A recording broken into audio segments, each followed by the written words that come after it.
and how do we make those decisions? So a lot of good information, I think, will be shared today. And I'm going to go ahead and ask our panelists to come up and take a seat up here.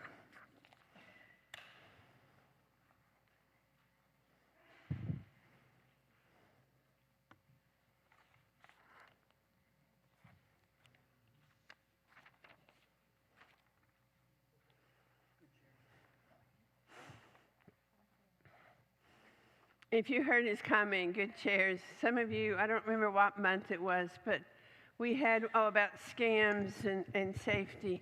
And we had, sometimes we use the folding director chairs with arms on them. But we learned, stand up.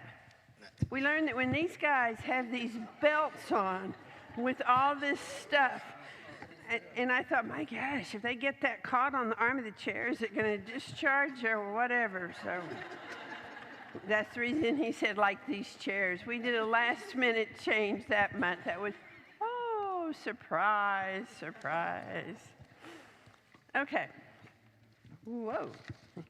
I'm going to start. We'll just go across here. I'm going to let the panelists introduce themselves.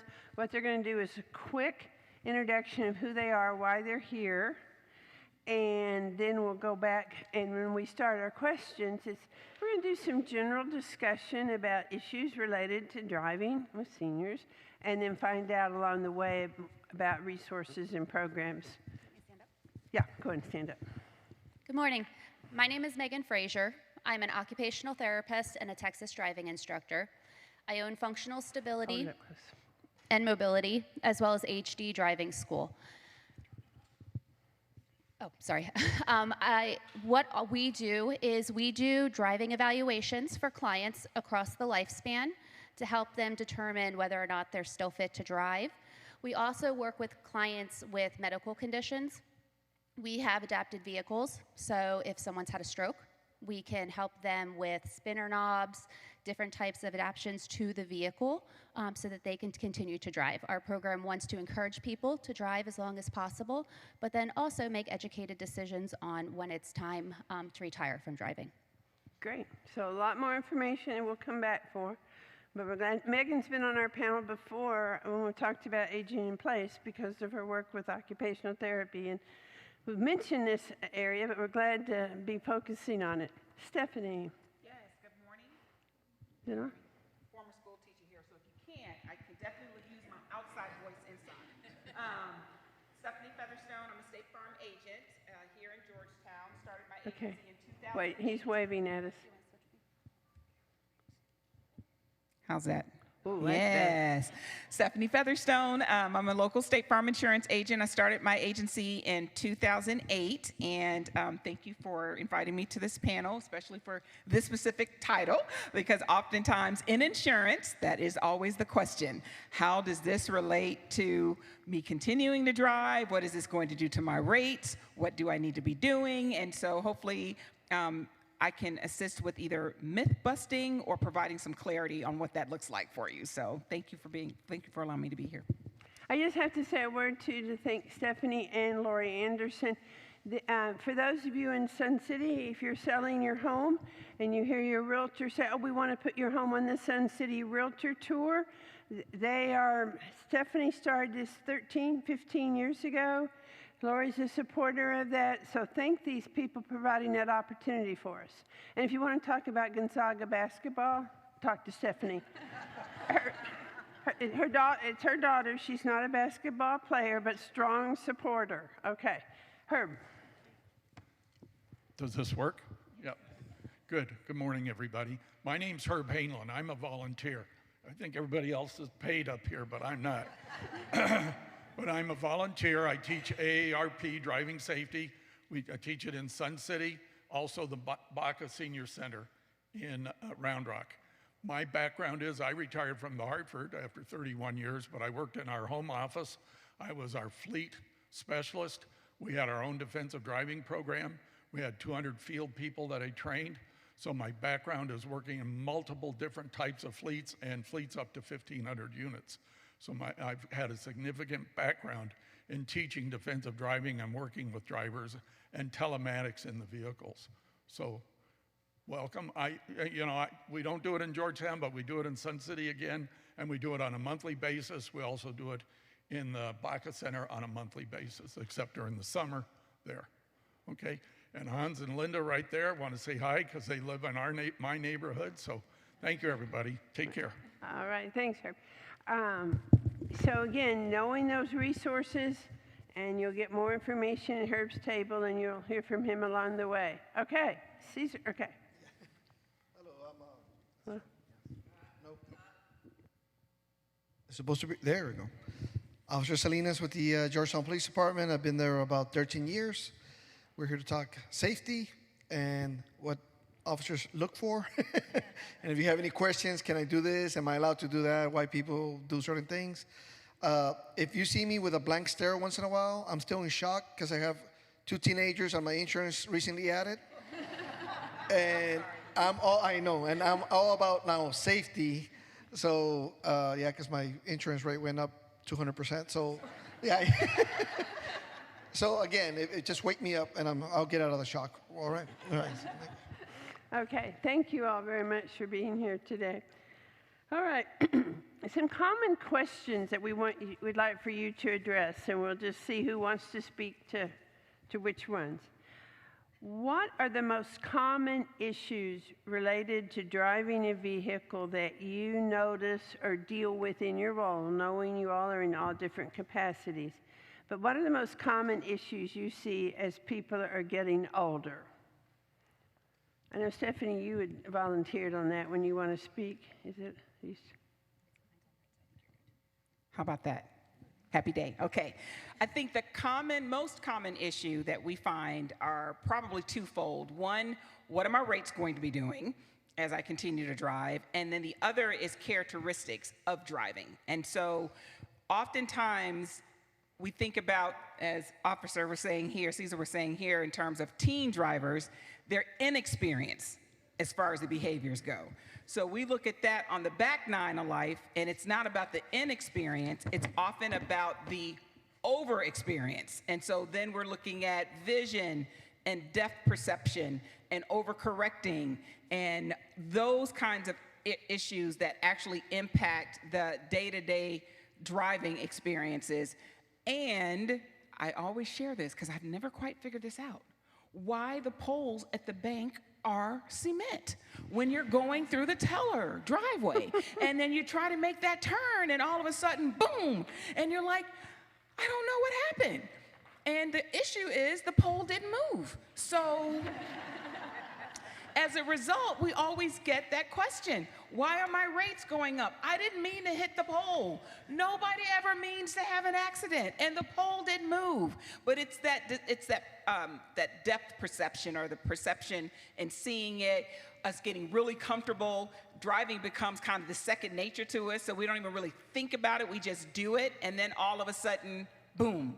And so that's typically the space that we end up seeing when we talk about characteristics of driving, is just recognizing those things, because the back nine of life, this is something we've been doing forever, so we don't even think about it. It's just kind of natural behavior, except that our behaviors have changed as we continue to change, as we continue to journey. So I would say those are some of the significant issues that we see. So we need to be more conscious of what we're doing when we're turning into the drive-by windows, and yes.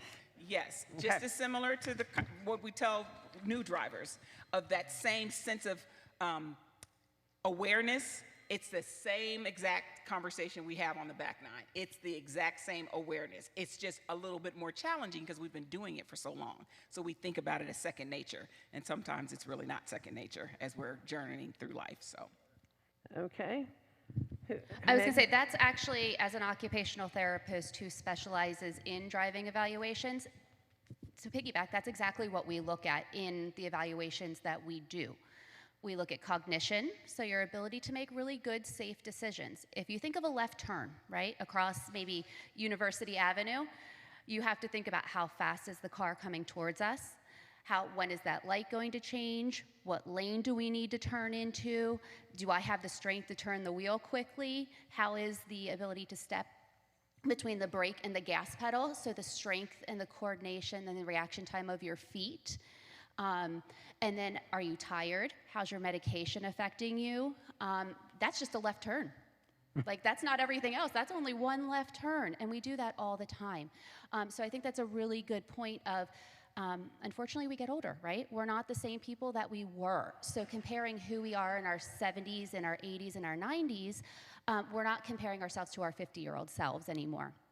And so that's where someone like myself or an occupational therapist or a physical therapist you might be seeing on an outpatient basis, they can help you kind of decide, where am I at on that spectrum? Are things changing? Do I need to start thinking of this conversation myself?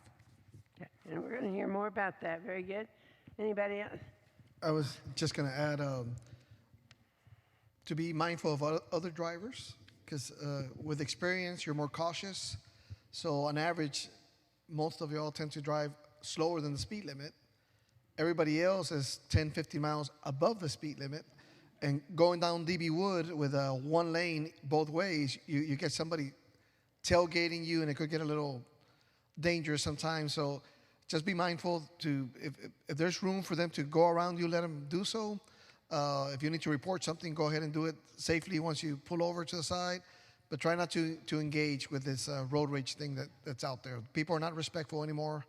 If you're driving in Sun City, maybe everybody's kind of driving the same way, but the minute you come downtown area, it's a whole different ball wax. So just be careful out there. All right. Did you want to add anything, Herb? Well, just be aware that when we teach AARP driving safety, we discuss all of these issues. The goal of the class is to help reduce your likelihood of being involved in a motor vehicle crash. But we identify all these things. But things to be aware of that they've already discussed some of is left turns are a significant issue as we get older. And it may take three right-hand turns to eliminate a left-hand turn. But also, you know, that's one of the things that we'll talk about too, is sometimes we want to change our route of how we, because there's not much, it's hard to change it too much between Sun City and HEB. But, you know, but anyway, the point of, and that we'll talk more about that, but I just wanted to pick up on that while Herb mentioned. But other things are intersections, merging in the traffic lane, driving on high-speed highways, driving at dusk and at dawn, nighttime, and distracted driving. We all have phones. I know some of you only have flip phones, which could be more distracting than a smartphone if you don't have it, what's the word? You know, synced with your vehicle, but all of those things. But we address all of those issues if you take the program. Okay, I tell you what, I'm going to hold the others. We'll come back to those in just a minute. That driving at dusk, I don't know how there's a way around it, but I think most of us have experienced that. It can be really hard to see, and how do we be more aware of that? Don't drive at that time, for one thing. Sun visors just don't quite get in the right place, and even, that's a scary time to drive, and scary time for people walking, too. So we need to be aware of that. Okay. So let's switch to this next question. This is a hard one. What are some of the emotions people go through when they realize they may need to modify their driving habits or stop driving altogether? It's a big decision. Driving represents freedom. You know, when we were 16 and just couldn't wait, although I hear now kids are waiting longer to get a driver's license, or sometimes parents are encouraging kids to wait longer. Where'd you go, Brielle? But we need to think now we're in a different phase. So we know it's emotional. Who wants to address that topic? I can address that because usually a lot of times I'm the one to deliver that news and help families. And it's interesting too because you have the person who's changing, right? And now they're faced with, can I drive or can I not drive? But then there's the family and the loved one who are also going through emotions as well. So from a personal standpoint, it's one, they might not be ready to hear that, so there's denial, right?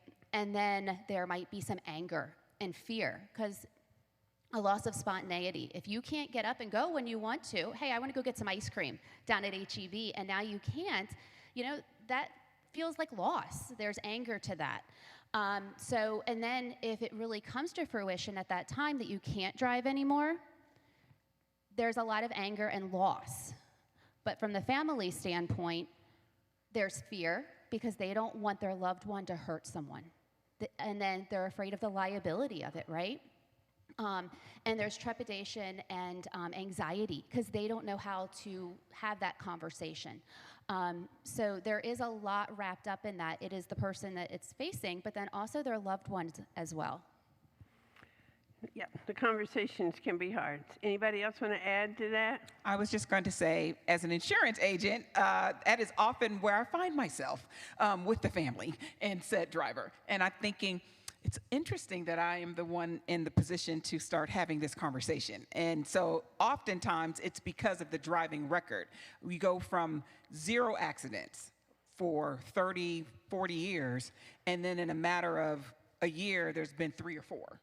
And so when we start talking about the accidents, what type of accident it was, and it doesn't always have to be another car, similar to what I was sharing about that snarly cement pole at the bank, but it's those kinds of accidents that really generate the opportunity to start opening that discussion. And so I think it's probably similar to, the kids, even though we tell our teenagers and young adults 1,000 times, but if someone else tells them, they're like, oh my gosh, that's the best information I've heard ever. And it's like, been sharing that with you for so many years. But I think that's probably where I find myself in that position oftentimes, is being able to look at it from the scope of the framework around what the driving looks like from that timeline. So I would also leverage that too. Can I add one more thing? I listed a lot of negative emotions. But so I want you guys to think about too, there's a lot of loss of control when you can't drive anymore. So one way to turn that into a more positive approach to it is starting to think about your driving retirement. So that way, when it comes to the time where you can't drive, you have the control to make that decision, and you already have resources and support in place when that time comes, and it gives you the control and the empowerment, and it turns it more into a positive feeling. I could say one more thing on that. Just hang on a minute. Anyone mention your hand up? So this driving retirement handout has a lot of resources on, one, how to do that planning. I'm going to hand this back to you because I also have these resources. And Your these road are ahead at your table. is a great way to look at, one, how to start planning for that driving retirement. That's really important. You plan for when you guys all retired from work. I'm assuming no one's still working in here, most of you. And you planned for that and you saved for it. Do the same for driving, because that gives you that control back, so you can continue to interact with the community and be that same person that you are now. And we'll talk about alternatives. Write your question down. We're going to come back to it, okay? We're talking about alternatives for driving. But when we're talking about emotions too, I think for some, we're so nervous when a loved one is driving. And, so once we cross over that, it can, in some cases, bring a peace of mind. And I think sometimes for the person who's needing to give up driving, they're hanging on to it, but they're just nervous about it. And as we talk about, as we go through life, maintaining control is a dilemma that as seniors we're really facing. We want to maintain control. Driving is a way of maintaining control. But making a decision is an outstanding way of control, and knowing what alternatives are there. And yes, we can learn to use Uber or Lyft or whatever and take advantage of Faith in Action to help us out. We have Faith in Action here today. So thanks for that. Stephanie, I was just going to mention, on the pro side of taking control is also thinking about the driving conditions. So you start narrowing down and filtering when you're going to get behind the wheel. Daylight, good weather, full stop. That's it. You don't want to continue to increase the risks of driving when those other external areas could impact your ability to drive. So that's a great way to start controlling and start getting in that driving retirement, is identifying what the conditions are going to be when you're behind the wheel. Reduce those risks as much as possible so that you can maintain that control. Okay, I heard one symptom. Okay.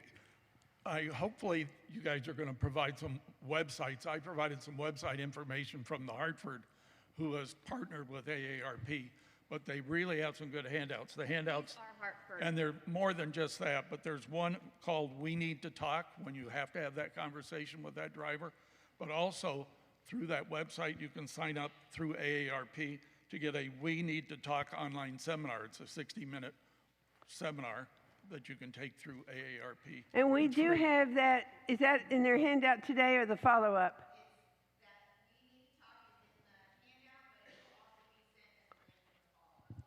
Okay. All right. But they have multiple publications too. There's a lot of single ladies here, and there's one specifically for you on a widow's guide to purchasing a car. So I think it's actually selling a car. I think there's one for purchasing buying, and one for selling, selling. and maintaining a Okay. car. Oh, yeah, maintaining the car. That's a good one. So yeah, that is an amazing resource. So here on your AARP Smart Driver Course handout, it talks about some of those 2 websites or links are there listed. So that's important. And I don't want to miss this. And since you talked about taking care of the car, I made that connection.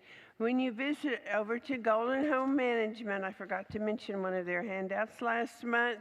So Darius, and I am taking care of you here. This is cool. Designing your garage for aging in place. So, if you've got your car, you have a garage. The idea of a garage is to put the car in the garage.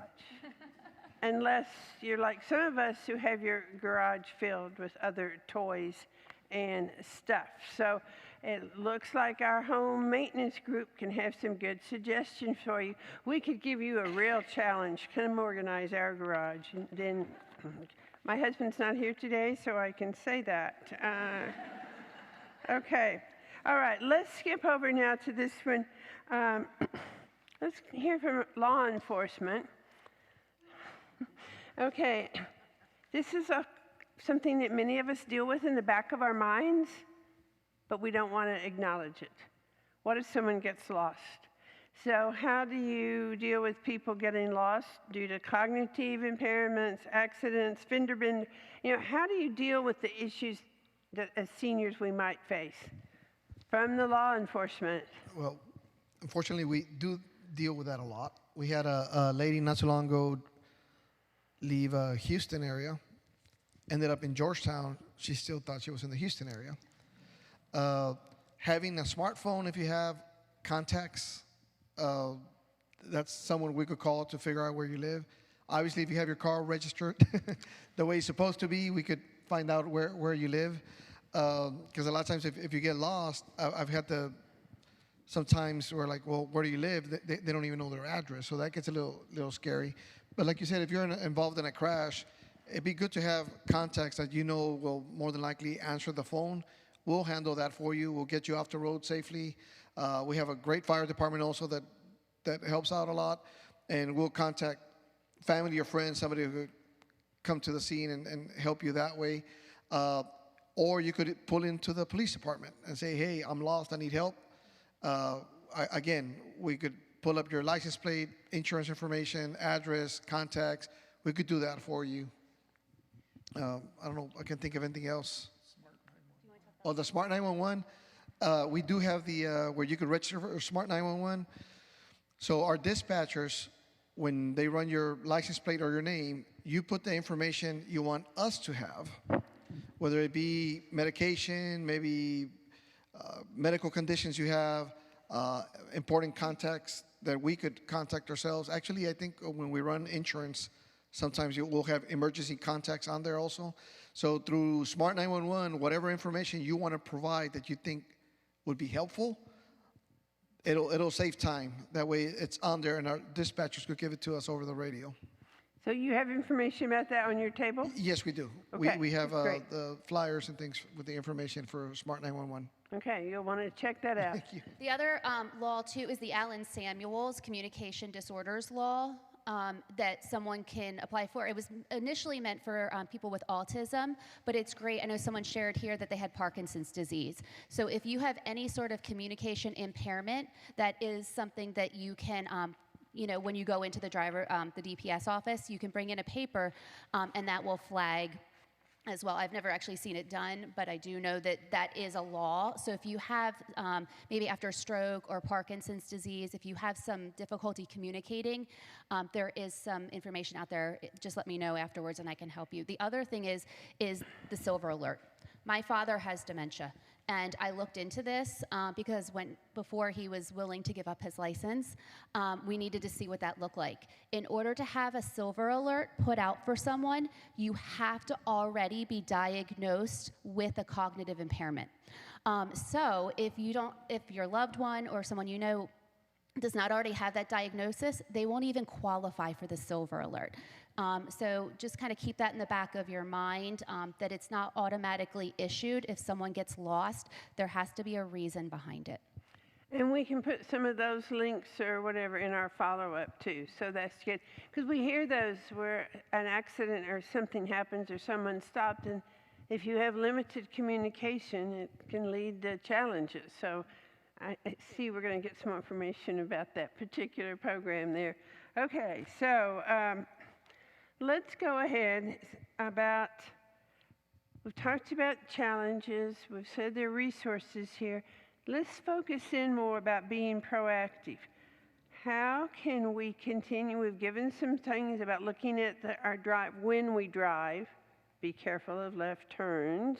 We've talked about that, but and we'll come to evaluations in a minute. Let's start with Herb about your driver course. Does that help us be more proactive and save us money? We'll talk about that. Yes.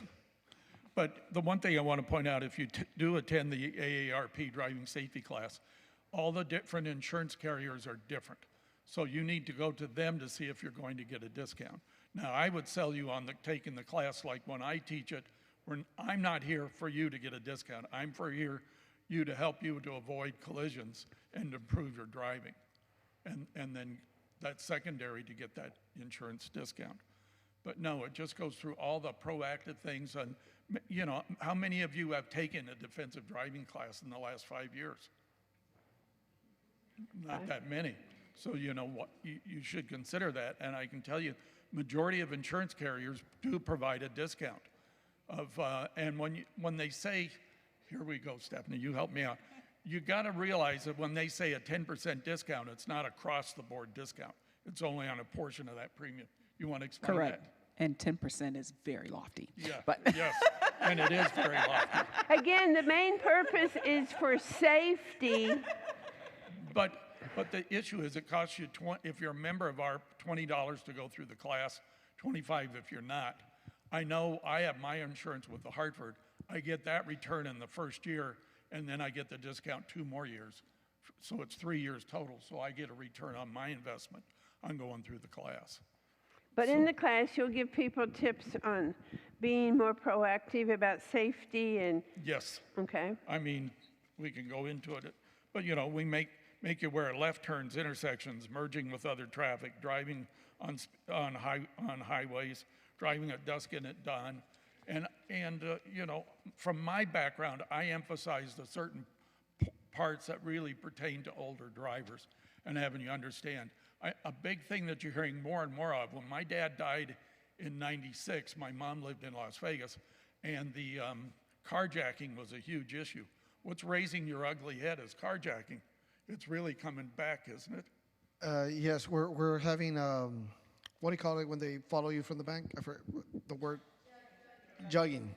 So you definitely have to be aware of your surroundings. Don't leave your keys in the car with the car running. Make sure you lock your cars. Don't leave things of value in there. We don't have as much carjackings like per se here in Georgetown, but you're not always just in Georgetown. You could be in Austin, you could be somewhere else. Same things apply. So it's good to be aware of your surroundings, definitely. But especially for you ladies, when you stop behind a vehicle in front of you, you should be able to see the vehicle in front of you's tires contact the pavement. You need that distance. Why? Not if you're struck from behind. You need it primarily so you can get out and move around the vehicles. So you need to highlight that to prevent the jugging or the carjacking. Otherwise, you trap yourself, basically. Yes. You have no room to move. So you learned something specific. Very good. again, we've been driving. I know how to drive. I don't need this class. Things have changed, and that's how do we compensate to continue driving? Okay, anything else you want to add about that, Herb? No, but I mean, when we teach defensive driving, it's what has changed. You've changed, the roads have changed, and the vehicles have changed significantly. Because we're going to get into the next question about technology in the vehicles, but look at the technology that's going in these vehicles of today. I don't know if you covered this, but do you guys talk about whether you could pass on the shoulder? How you could legally pass on the shoulder safely? No. Center lane, you're not supposed to use it to pass. But just keep that in mind, because a lot of people ask those questions, and we see a lot of accidents coming down to HEB where traffic's backed up, and some yahoo in the back is passing on the shoulder. With traffic stop, you can, just got to do it slowly, but the minute traffic's moving, traffic needs to be going faster than you on the shoulder. You can't be passing on the shoulder, period, unless traffic is completely stopped. So the minute traffic starts moving, traffic needs to be faster than you. They need to be passing you if you're driving slower on the shoulder than. Otherwise, it causes a lot of accidents. And another big one, just going to throw it out there, person in front of you's got to yield. You're looking at traffic. They got an opening. They're going to go. Then they change their mind, and you rear-end them. We have a lot of those, so stop it. But anyways. Driving on the shoulder, of course, now before HEB, they tell us not to do that. And then even pulling into the turn lane, if you're going left, some of us turn in pretty early, and then if someone ahead of you wants to turn in, but you're going to help us learn how to do that and stay safe behind the wheel. Okay, that's great.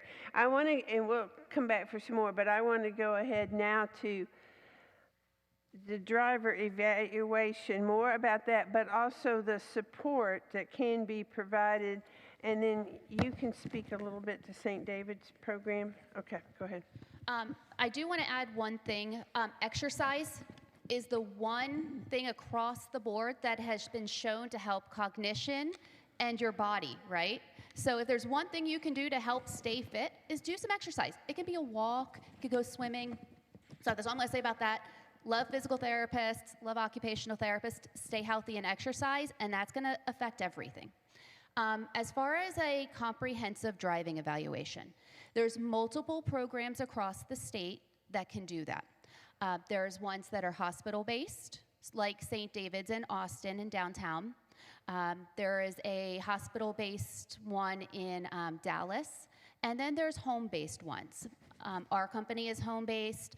There's one out of Houston, Stromat Rehab. There's one out of San Antonio, where we actually come to you and do the evaluation in the home, and we drive in your community.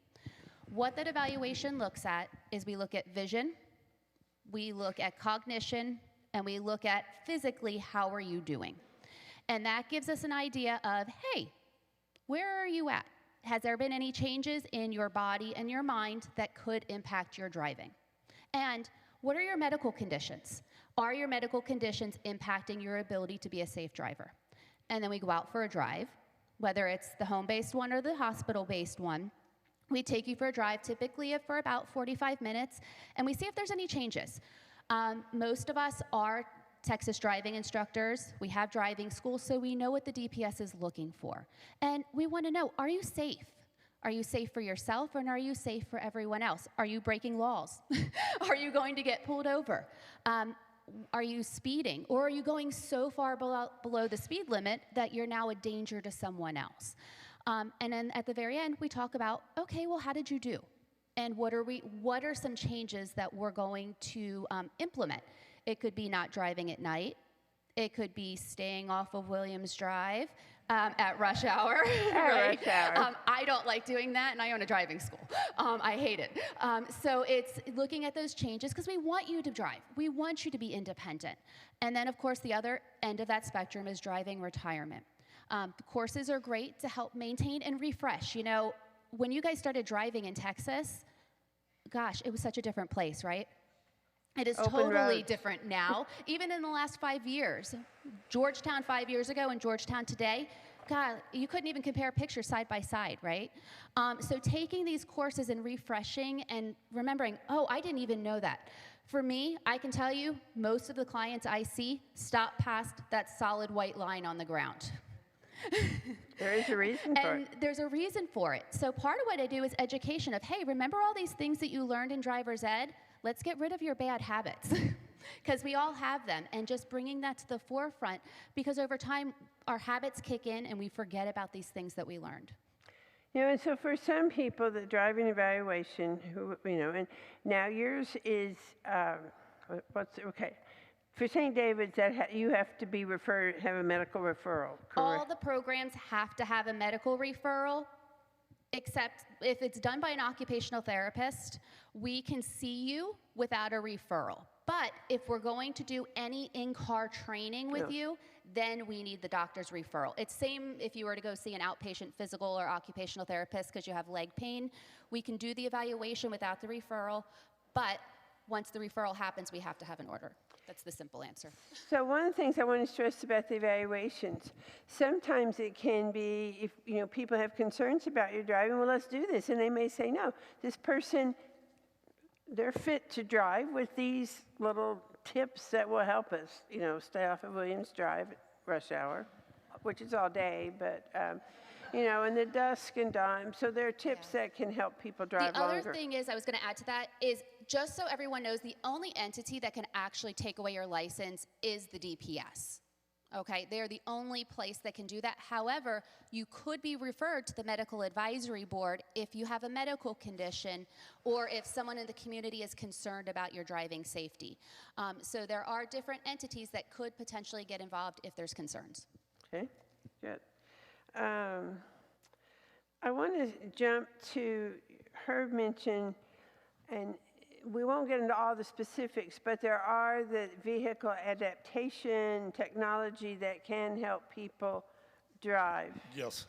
And in the information you'll be provided, but AARP does have a 90-minute online program that you can take that deals with the technology in the vehicles. And we'll give you the website on that. It's called Smart Driver Tech. When I was the first class of people that went through that class in like 2016. I don't teach it any longer. But when you look at technology in vehicles, and if any of you are going to purchase a new vehicle, you've got to be a smart consumer so you have some idea of all the technology aspects that are going in these vehicles. And the disappointment I had when I bought vehicles in 18 and 19 is what a terrible job the dealerships did on explaining the technology. So one of the handouts, like I previously mentioned, it's called Your Road Ahead, it's a guide to vehicle safety technologies is a handout on a Hartford website that you can get. But when we're talking about vehicle technologies, we want to look at forward collision warning. In both my vehicles, they will warn me with a visual notification that I'm too close to brake. But the newer technologies that started out in 20, 21, 22 was automatic emergency braking.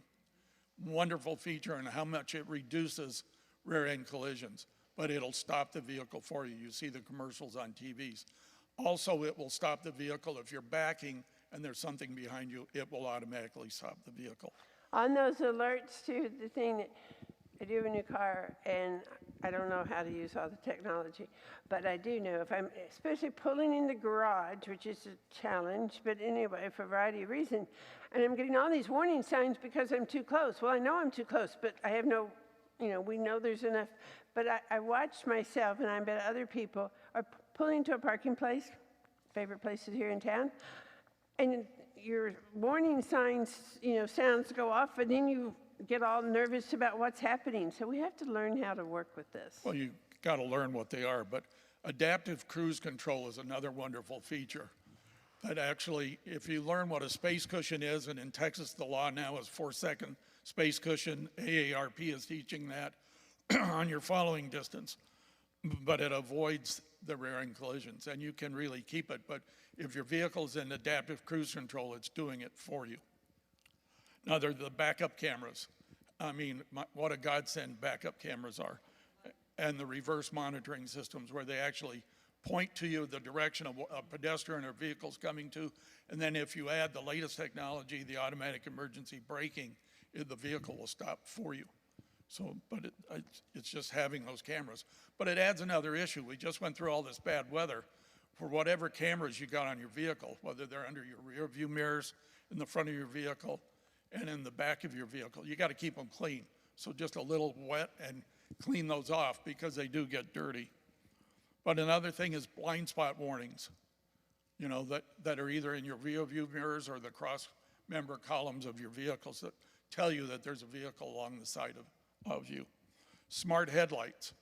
The headlights, I have a Volvo, the headlights curve when I turn the vehicle. But another thing is, I do not have to turn on my brights anymore.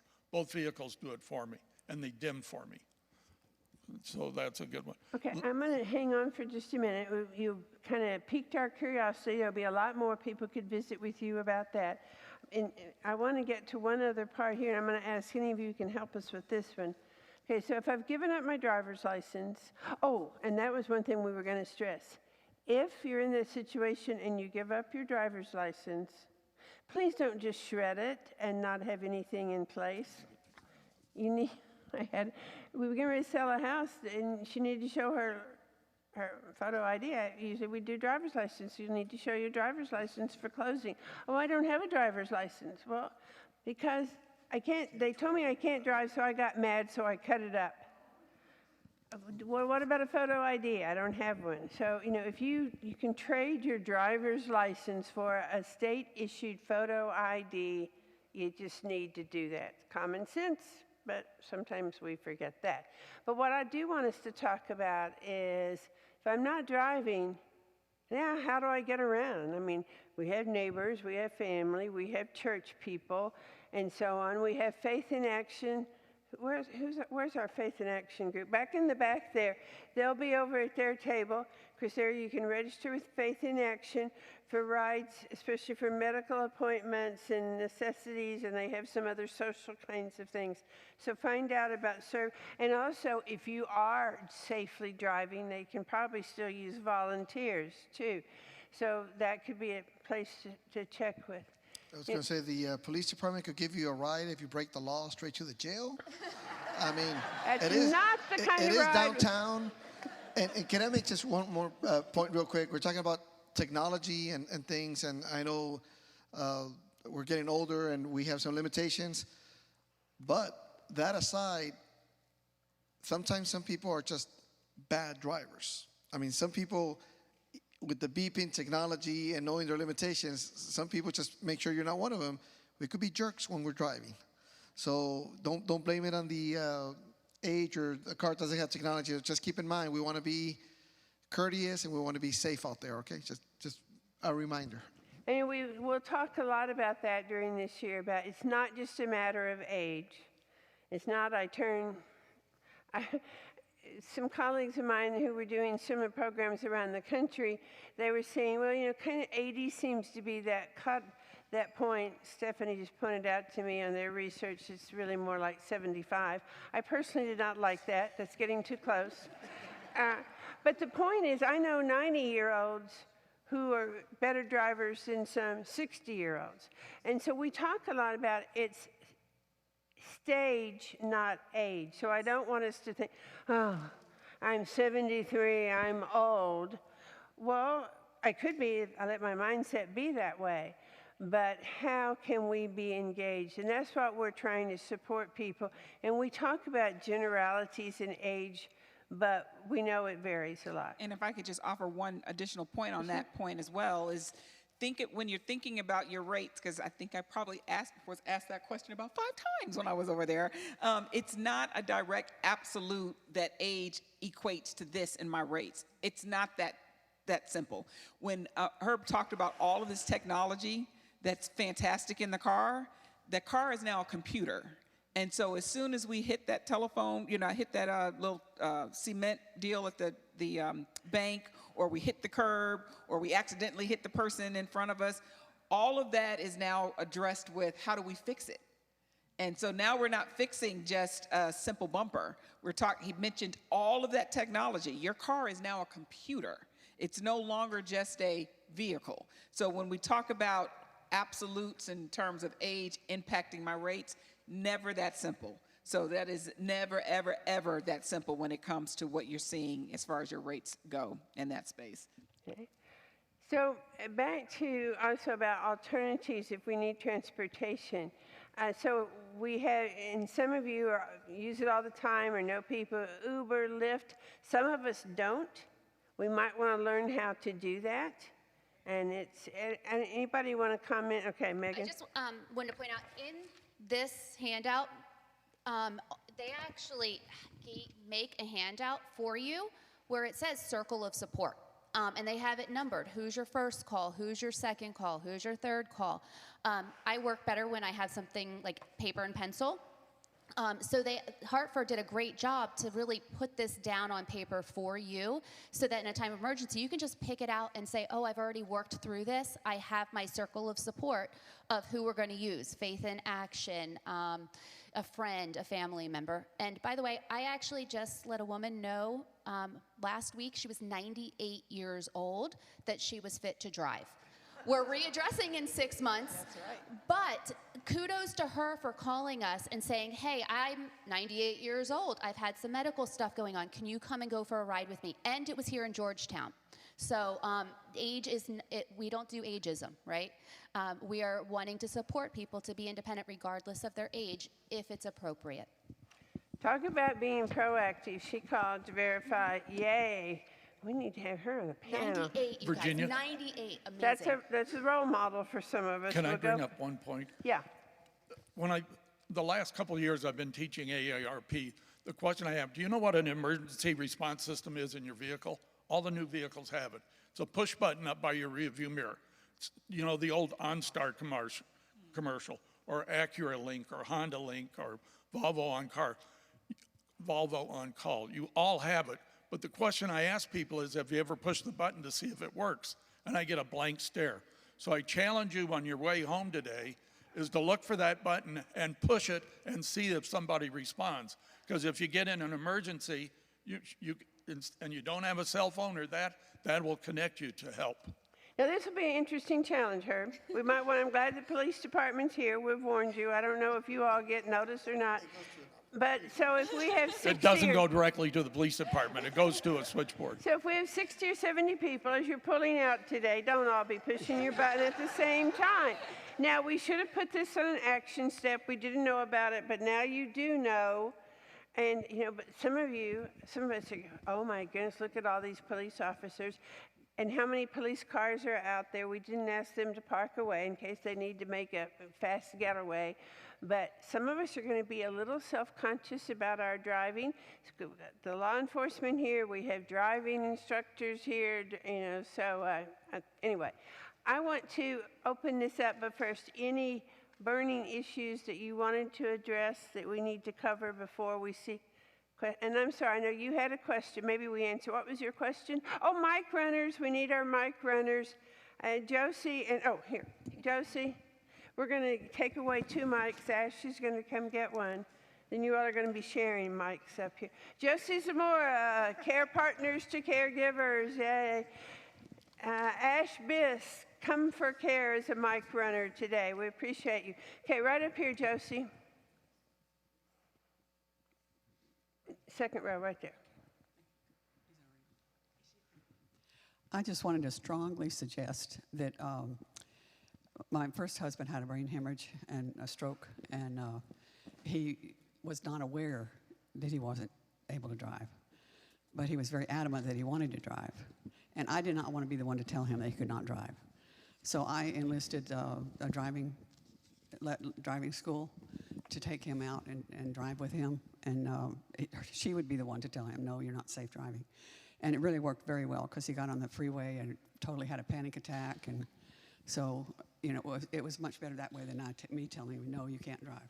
Thank you for sharing that. You know, that third party to make that, you're not the bad guy then. And so it's hard to give up, but thanks for sharing your story. Right up here, Josie.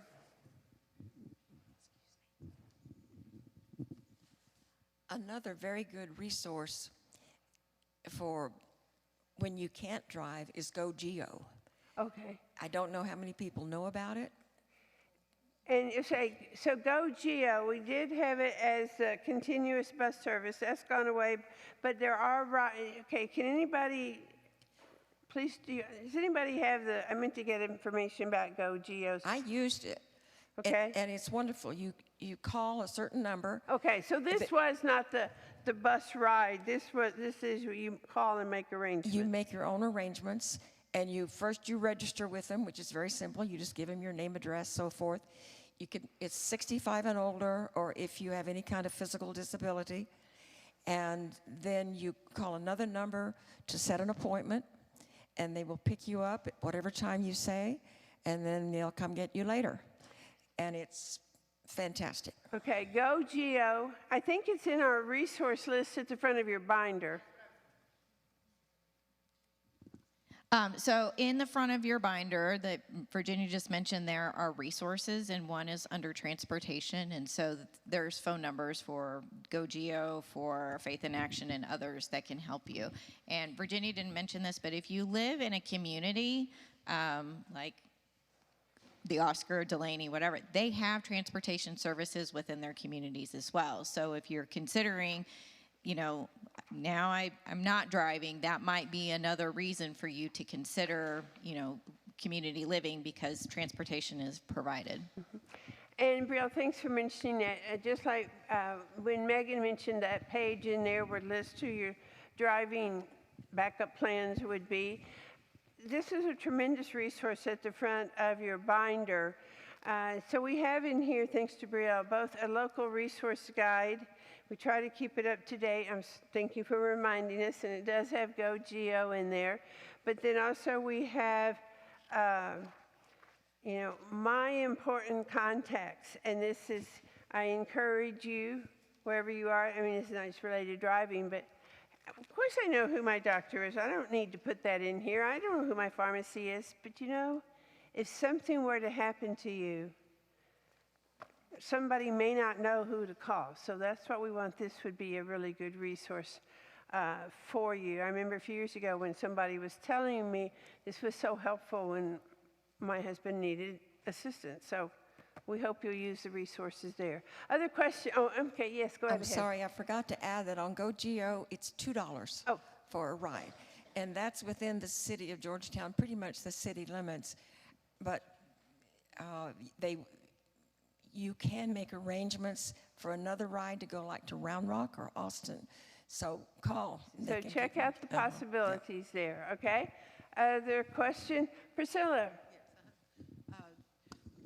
We all do this. We give our friends a ride to church, the doctor, places like that.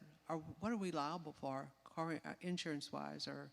If we're giving friends rides, what about our insurance? If you're giving friends rides, your insurance is actually responsible. So if you're the driver, then your insurance will apply. Okay. And then the other thing is for I've had people, when I have my signal on to make a right-hand turn, people will try to pass me and make a right-hand turn behind me, and I don't know why or what, but I've had it happen several times, mainly on Williams pulling Hold your mic up. Oh, Williams Drive pulling into Woodland Park, and you're in that, but they try to pass you. Oh, going into Woodland Park if you're on Williams Drive. Right. That's another one of those interesting. Are they trying to pass you on the shoulder? Right, yeah. But they're trying to make a turn before I do. Yes, I guess because I'm not going fast enough to please them. Yeah, they're not supposed to pass you on the shoulder. No. But are you not getting on the shoulder at all, slowing down? Well, there's kind of a turning lane there, I guess. It's not really a turning lane, but you're on the shoulder like to turn. You're already in the turning lane? Right. Yes. Well, they're not supposed to. So, yes. So that is, supposed to and pass I on the know, shoulder. because that entrance into Woodland Park, we live there, and it is a common entrance for areas of Sun City. It is tricky there because there is no right turn lane, but there is that nice shoulder there, and some people pull over there, some people stay in the lane, and I know I'm always looking behind the man, then I wanted to turn right, and I couldn't turn anyway. The thing is, it's better if you pull into the shoulder to slow down to make a right turn. Okay, we can't do Like, that. Some people do that half a mile before. That's where, and they're not slowing down. They're going full speed. So you have to always be mindful that some crazy could be going down the shoulder really fast, passing. They're not supposed to. But for sure, make sure you use your turn signal, because sometimes y'all don't use your turn signal, and they're assuming you're going straight, and they're figuring out we'll just pass on the shoulder. But yes, if you're going to be on the shoulder and traffic is moving, you need to be going slower than traffic on your left if you're on the shoulder.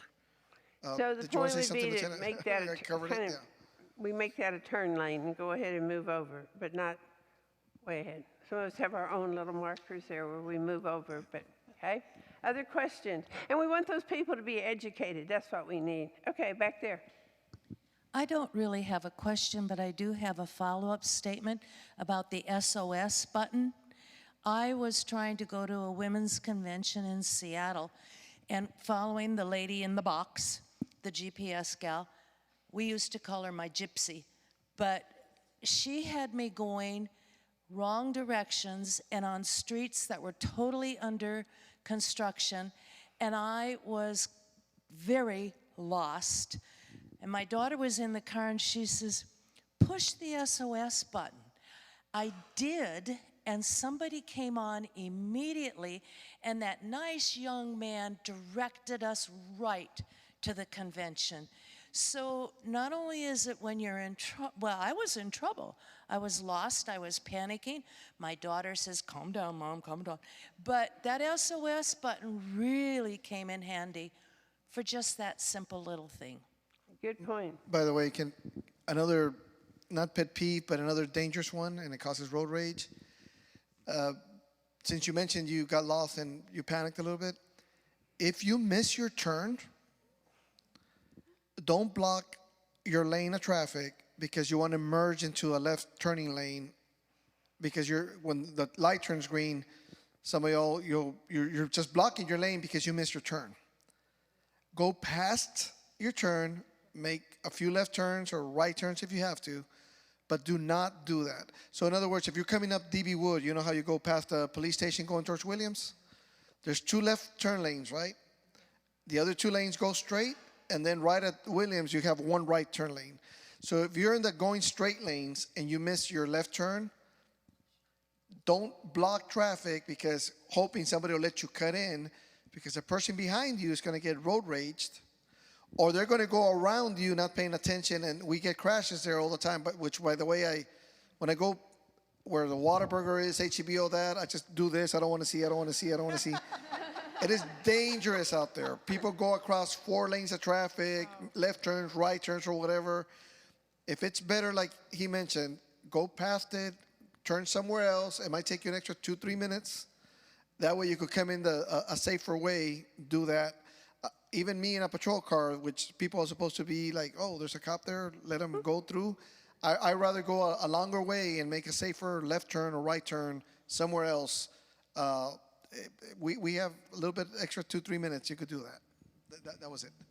Be careful out there. Okay, we got some other questions coming in. Okay, here, and then we'll go over there. I haven't heard about hearing or the Oh, hard of hearing, hearing aids. hard of hearing. Hard of hearing. There are You no. would give her a mic.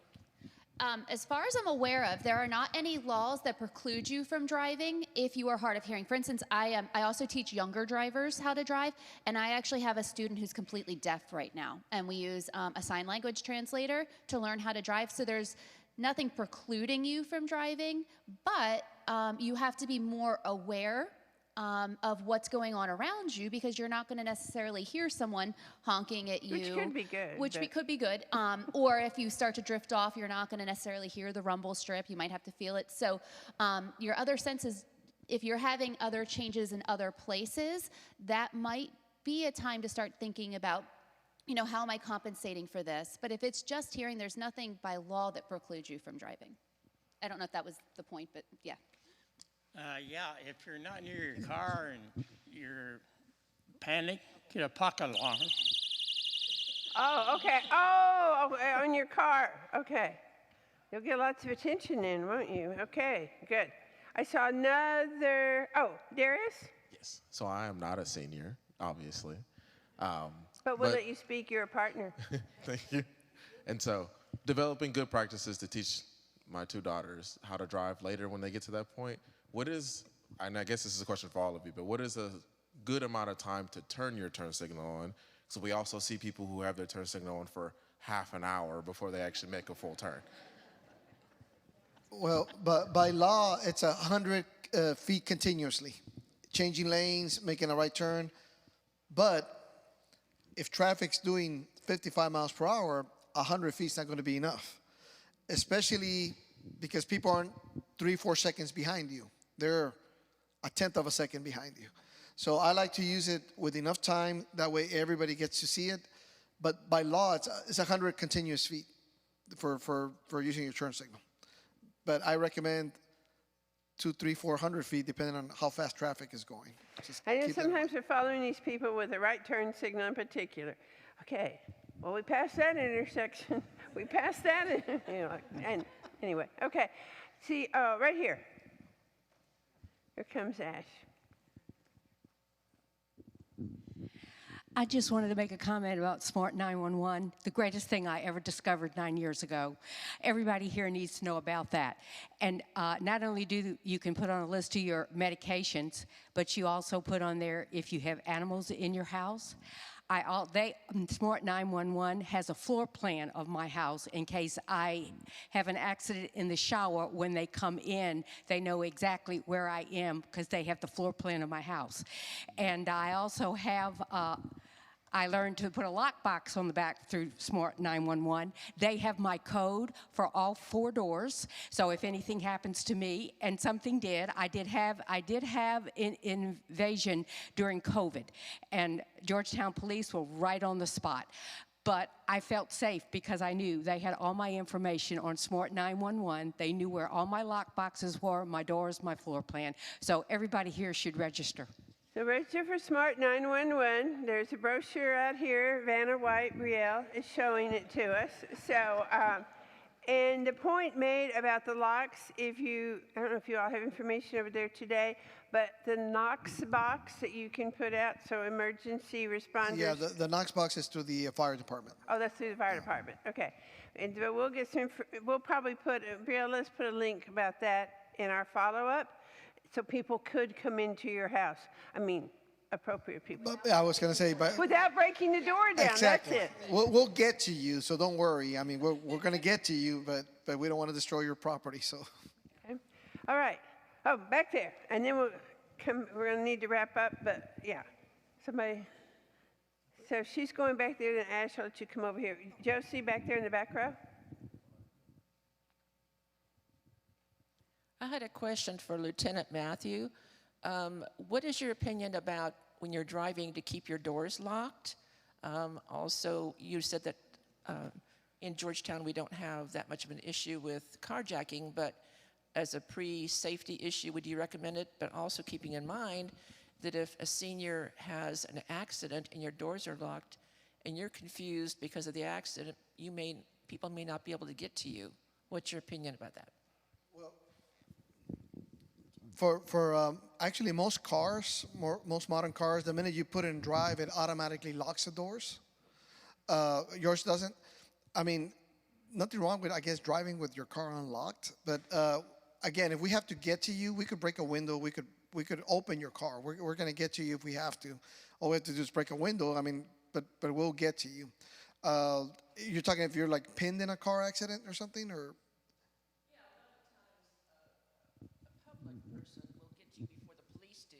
Yes, and again, I don't know what to tell you, but if we have to get to you, somebody else can. They could break a window. The other thing I was going to say, if you lock your vehicle, well, never mind, because again, I don't know what kind of car you have, because some of them automatically unlock also the minute you put it in park. Mm-hmm. So technology changes so much. So yeah, it just depends on the car. But I mean, it doesn't hurt it if it's unlocked or locked, I guess. Okay, one more question up here, and then we're going to. Actually, it's a comment. I moved to Austin 3 years ago, and I did not realize there were so many idiots. I tell him every time he gets to watch out for the idiots, because we'll be going down 35. There'll be, and I'm not kidding, I don't know how many times this has happened. A car will be in the far left lane, and the exit is right here. And they pull through all this traffic, like 4 lanes of traffic, pull right in front of them and exit. I think they are insane. That's true. We wish everybody would be as smart as we are, but that's the reason we have to be cautious. Right, and drive defensively. Drive defensively. I expect anyone that's out there on the road with me to do the dumbest thing they could do. And as There long you as I go. do that, I'm prepared. The question was she's encouraging us to drive defensively, be aware that commenting on the number of times she see on like 35 people in the left lane and then decide to want to take the next exit and they almost make a right turn going across 3 lanes. And we said we wished everybody would be as smart and drive as carefully as we do, but it's our responsibility to be prepared for those people. That's about the best we can do. I want to thank our panel today. Thank you very much. And I'll let you all go ahead and head over to your tables. The partners are going to be at the tables. I want to thank you for taking time to be here. I feel sure you had valuable information. Look at your action steps, and we added some more along the way. Those Hartford resources online, and Megan has tremendous materials at her desk, her table, police department. So look forward to seeing you in March on our financial day to long-term planning, or whatever the title was. And call me with any questions. Take care. Happy Valentine's Day. Happy Super Bowl.